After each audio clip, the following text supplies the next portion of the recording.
কালকে তারা একটা কথা বলেছে সেটা হচ্ছে যে শরিয়া আইন নয়, প্রচলিত আইনেই দেশ চলবে। এই প্রচারণাটা জামাতে ইসলামও বলেছে যে এটা ভুল ব্যাখ্যা এবং তাদেরকে সেটা প্রত্যাহার করে নিতে বলছে। আপনিও এই জোটের মধ্যে আছেন এবং আলেম হিসেবে আপনার একটা গ্রহণযোগ্যতা অবশ্যই বাংলাদেশে আছে।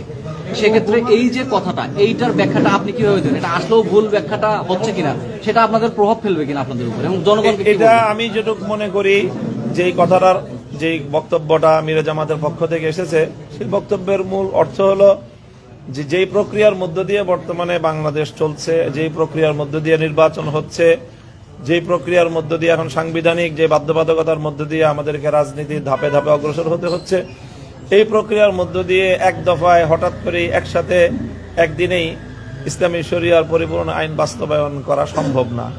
এই সম্ভাব্যতার জায়গাটাই উনি বলেছেন। আমি মনে করি এতটুকুই। কাজেই কোনো কথার মধ্যে এখানে মানে কন্ট্রাডিকশন আমি দেখছি না খুব একটা।